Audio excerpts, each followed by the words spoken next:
Hello दोस्तों, welcome to IUPSC और हम पढ़ेंगे आर्टिकल 370।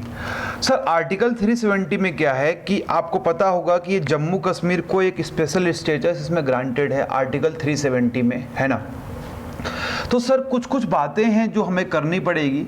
और कि पहली बात तो ये है कि क्या जो आर्टिकल 370 है यूनिलेटरी रिवोक किया जा सकता है और क्या क्या प्रोविजंस हैं हमारे आर्टिकल 370 में, इसको बहुत अच्छे से डिस्कस करेंगे इस लेक्चर में।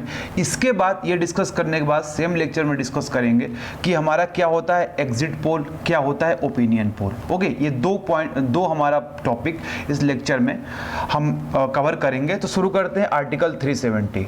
तो सर बात यह है कि जब हरी सिंह हमारे 1947 में आज़ाद हुआ, हमारा इंडिया पाकिस्तान का पार्टीशन हुआ, इंडिया को इंडिपेंडेंस मिला, तो हरी सिंह हमारे क्या थे कि वहाँ के किंग थे। उसके बाद क्या हुआ, हरी सिंह ने बोला कि सर हमें इंडिपेंडेंट रहना है, हमें किसी पार्टी में हमें ज्वाइन नहीं करना है, ना इंडिया को ज्वाइन करना है ना पाकिस्तान को ज्वाइन करना है। तो सर हुआ क्या कि पाकिस्तान ने किया गया, अपने कबायली भेज दिए। कबायली के भेष में क्या किया, उन्होंने अपने सैनिक को भेज दिया और कहा कि भाई अटैक करो इन पे और इनको अंदर लो, क्योंकि पाकिस्तान ने बलूचिस्तान को भी अटैक करके छीना है। उसी तरह से उन्होंने पाकिस्तान जम्मू कश्मीर को भी अटैक करके छीनना चाह रहे थे। ओके, तो ये सारी बात थी। तब हरी सिंह ने बोला कि नहीं भाई, हम इंडिया में जाना चाहते हैं, और उन्होंने एक रेजोल्यूशन मतलब कि जो इंस्ट्रूमेंट ऑफ एक्सेशन था उन्होंने साइन कर लिया नेहरू जी के साथ, और हमारा जम्मू कश्मीर इंटीग्रल पार्ट हो गया हमारे इंडिया का।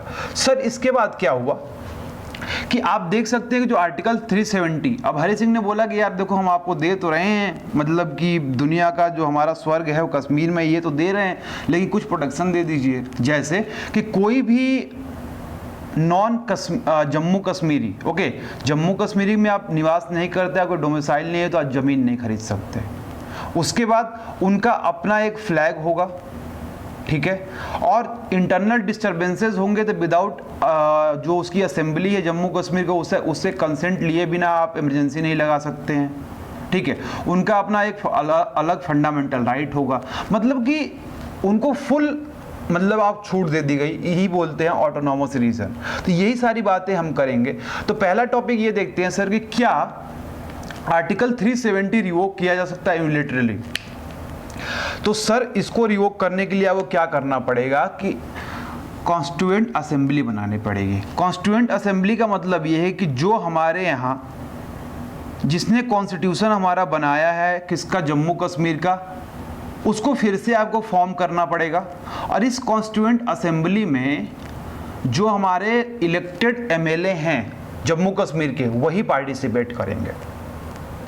तो सर ये कॉन्स्टिट्यूएंट असेंबली कब बनी थी? ये 1957 में बनी थी, जम्मू कश्मीर का कॉन्स्टिट्यूशन लिख के डिसॉल्व हो गई। तो अब क्या आपको करना पड़ेगा सर? अब ये करना पड़ेगा कि आपको एक फ्रेश कॉन्स्टिट्यूएंट असेंबली बनानी पड़ेगी। उसके बाद इसका रिकमेंडेशन आएगा कि सर आप इसको आर्टिकल 370 को आप हटा दो, तो आपको हटा देंगे, ठीक है। तो ये सारा काम आपको करना पड़ेगा हटाने के लिए। उसके बाद हमारे प्रेसिडेंट साहब नोटिस जारी करेंगे कि हाँ आर्टिकल 370 हमारा रिवोक हो गया। अब देखिए सर कि हमारा क्या है, क्या क्या प्रॉब्लम आ रही है आर्टिकल 370 में, और 35A हमारा जो कॉन्स्टिट्यूशन का प्रोविजन है ये क्या है। तो सर देखिए आपको पता है कि स्पेशल स्टेटस मिला है, ऑटोनॉमस रीजन है। उसके बाद India defence, foreign affairs, finance and communication को छोड़कर कोई भी काम करना चाहती है तो पार्लियामेंट को कंसेंट चाहिए, legislative assembly of Jammu and Kashmir. Okay, 4 काम छोड़कर आप कुछ भी करना चाहते हैं तो आपको जम्मू कश्मीर के पार्लियामेंट, आपके लेजिस्लेटिव असेंबली से कंसेंट लेना पड़ेगा, ठीक है। अब देखिए इसके बाद क्या है कि जो आर्टिकल 35A है कि ये एम्पावर किया है, बोला है कि जम्मू कश्मीर जो हमारी असेंबली है आप कोई भी लॉ बनाइए, लेकिन जो राइट टू इक्वालिटी है और इंडियन कॉन्स्टिट्यूशन को ये वायलेट नहीं करना चाहिए। आर्टिकल 35A में ये है कि आप जम्मू कश्मीर आप कोई भी लॉ बनाइए, लेकिन इंडियन कॉन्स्टिट्यूशन में जो राइट टू इक्वालिटी है, ओके, और जो हमारा कॉन्स्टिट्यूशन है इसको वायलेट नहीं करना चाहिए, ठीक है। अब देखिए जो लेजिस्लेटिव पावर है, तो आप यहां देख सकते हैं कि जम्मू कश्मीर के लोग की अपनी एक डिफरेंट सिटीजनशिप होती है, ठीक है। उसके बाद उनकी ऑनर ऑफ प्रॉपर्टी आपको पहले बता दिया ये होती है, और उनकी अपना अलग फंडामेंटल राइट होता है। सर इसके बाद आप देख सकते हैं कि इंडियन पार्लियामेंट ये क्या कर सकती है, ये इसके एरिया को ना डिक्रीज कर सकती है ना इंक्रीज कर सकती है। जैसे किसी स्टेट में क्या होता है कि उस एरिया को आप इंक्रीज कर सकते हैं, डिक्रीज कर सकते हैं, पार्लियामेंट बिना पूछे स्टेट के, बस उससे रिकमेंडेशन आएगा, पार्लियामेंट का मन, यदि अच्छा हुआ तो एक्सेप्ट, नहीं अच्छा हुआ तो जाओ, ठीक है, मतलब मन पे होता है पार्लियामेंट के, और सिंपल मेजॉरिटी से पास करते हैं। इसकी बाउंड्री कम हो गई, इसकी बाउंड्री ज़्यादा हो गई, इसकी बाउंड्री बढ़ गई, ये आप पढ़े होंगे पॉलिटी में। अब सर देखिए जो हमारा इमरजेंसी प्रोविज़न है इसमें दो केसेस हैं, केस ए, केस बी। केस ए में क्या है सर कि जब आपको इंटरनल कोई डिस्टर्बेंस होगा जम्मू कश्मीर के अंदर, तो आपको कंसेंट लेना पड़ेगा जम्मू कश्मीर असेंबली की, तब वहाँ पे आप इमरजेंसी लगा सकते हैं। लेकिन केस बी में क्या है कि कोई वार हो गया, एक्सटर्नल एग्रेशन हो गया, तो कोई कंसेंट की जरूरत नहीं है हमारे जम्मू कश्मीर के लेजिस्लेटिव असेंबली का, आप सीधे लगा दीजिए, ठीक है। अब क्या है सर कि कोई भी कॉन्स्टिट्यूशन अमेंडमेंट होगा तो ये अप्लीकेबल तभी होगा जब प्रेसिडेंट एक ऑर्डर हमारा इशू करेंगे। अब देखिए अगला ये रहा हमारा सर जम्मू कश्मीर का इशू। अगला हमारा इशू आएगा एग्जिट पोल का और ओपिनियन पोल का। सर एग्जिट पोल में हम क्या देखेंगे कि ये एग्जिट पोल ओके, मतलब कि इलेक्शन के बाद न्यूज़ चैनल पे बैठ के लोग बताते हैं कि भाई किसको कितनी सीट मिलेगी, कितनी नहीं मिलेगी। तो सर हमारा कंसर्न ये है कि एग्जिट पोल तब हो सकता है कि मान लीजिए 5 राज्यों में हमारा चुनाव घोषित हुआ, अब 5 राज्यों में जब तक चुनाव पूरी तरीके से खत्म नहीं हो जाएगा और लास्ट जो हमारा फेज होगा, जो लास्ट इलेक्शन का लास्ट फेज होगा, प्लस हाफ एन आवर के बाद ही आप क्या कर सकते हैं, एग्जिट पोल को आप इशू कर सकते हैं। ओके, ये हमारा क्या है, एग्जिट पोल का कॉन्सेप्ट है। और ये इलेक्शन कमीशन ने बैन किया है कि poll begin till half an hour after the polling end. जब पोलिंग एंड होगी उसके बाद ही आप क्या कर सकते हैं, एग्जिट पोल बता सकते हैं। सर ओपिनियन पोल में हमारा क्या सीन है कि ये प्री इलेक्शन सर्वे है।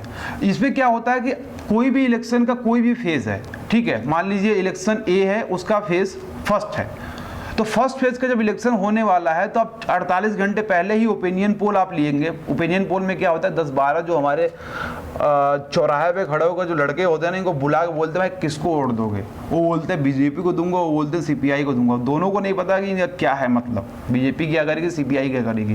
तो ये होता है लोगों का ओपिनियन लेते हैं, चाय के नुक्कड़ पर जा किसको वोट देना, उसके अकॉर्डिंग ये लोग कुछ अपना बताते हैं कि यार ये बीजेपी जीतेगी कि सीपीआई जीतेगी कि हमारा कांग्रेस जीतेगी। तो इन्होंने बोला इलेक्शन कमीशन ने कि भाई साहब 48 घंटे से पहले, मान लीजिए आपका 2 दिन बाद चुनाव है, तो 48 घंटे पहले आप ओपिनियन पोल को बंद कर दीजिए, ताकि हमारे जो वोटर्स हैं उनके दिमाग को मतलब कि ब्रेन वॉश ना किया जाए। ओके, तो ये हमारा 48 घंटे पहले किसी पोल के, मतलब कोई भी हमारा पोल हो रहा है उसके 48 घंटे पहले आपको बंद कर देना पड़ेगा। अब सर बात ये है कि कहीं पे और है ऐसा प्रोविज़न, हाँ जी कहीं पे और भी है। जैसे आप देख सकते हैं कि हमारा यूरोपियन यूनियन है, तो वहाँ पे 24 घंटे पहले बंद कर दिया जाता है। और यूएस में क्या है कि ये फ्रीडम ऑफ स्पीच से हमारा रिलेटेड है यहाँ पे यूएस में, ठीक है। तो ये हमारी बात है कि ये ओपिनियन पोल की और एग्जिट पोल की। अब सर देखिए अगला ये है कि सर आपका नेशनल सॉन्ग और जो हमारा वंदे मातरम है, ये कंपलसरी नहीं कि ऑफिसेज में, कोर्ट्स में, लेजिस्लेटिव असेंबली में आप गाएं, क्योंकि फंडामेंटल ड्यूटी में दिया गया है और ये कंपलसरी नहीं है। And fundamental duty is not enforceable in code of law. Okay, और जो हमारा नेशनल सॉन्ग है ये मेंशन भी नहीं है हमारे फंडामेंटल ड्यूटीज में। सर एक हमारा सिस्टम होता है स्पॉइल सिस्टम। स्पॉइल सिस्टम में क्या होता है कि मैं नेता हूँ, मेरे 10 लड़के हैं चेले चपाड़े, और इन्होंने मेरे कैंपेनिंग में बहुत मदद की है मुझे जिताने में, तो मैं क्या करूंगा, 10 लड़कों को बुलाऊंगा और स्टेट पीएससी इसमें कहूंगा तेरा सिलेक्शन करवा दूंगा जुगाड़ लगा के। इसको क्या बोलते हैं हम, स्पॉइल सिस्टम, है ना। तो ये रहा दोस्तों हमारा कुछ ओपिनियन पोल पे और आर्टिकल 370 पे lecture. Thanks for watching, have a nice day.